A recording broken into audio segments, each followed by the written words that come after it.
Hello, ETF fans. Mike here with a quick hitter video insight. Uh, just to walk you through the digital asset space, we've seen a number of new altcoins launched over the last couple of weeks, and we are anticipating a whole slew of more of these coming to market.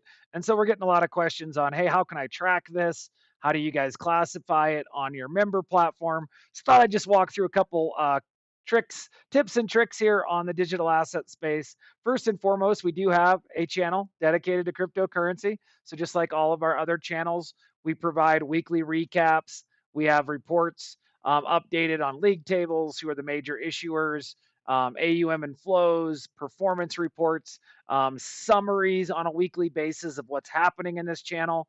But really, what I want to focus on with returns to digital assets is how can I track these on our platform? And really, this is what our dashboards are all about. So I just went into the member access platform, and you'll see underneath dashboards, we have digital assets.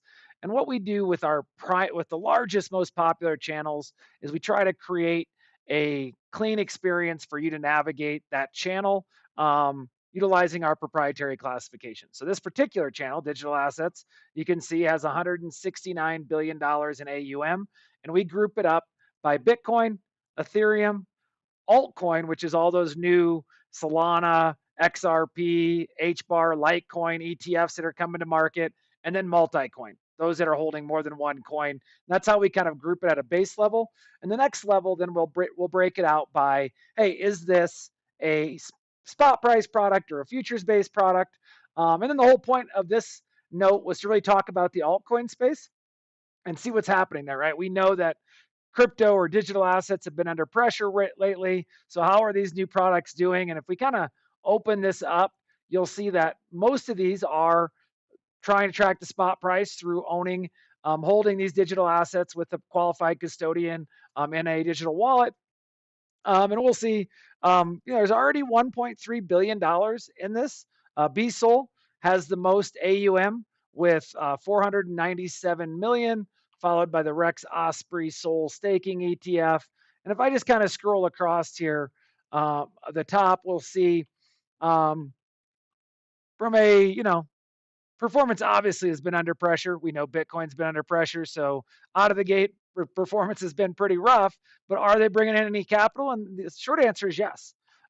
It's been pretty impressive. If this were any other ETF category, we'd be really impressed. So if you look at it, the complex as a whole for digital assets, 3 billion out over the last 1 month. But this altcoin category has brought in 664 million.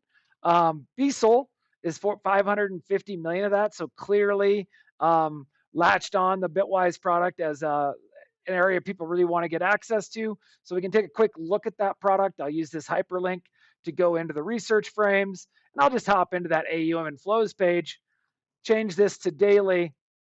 And what we'll see is, there was a big slug came in right away when the product launched. 1023, 1028 saw 220 million come in. But then there's just been steady flows pretty much every day since.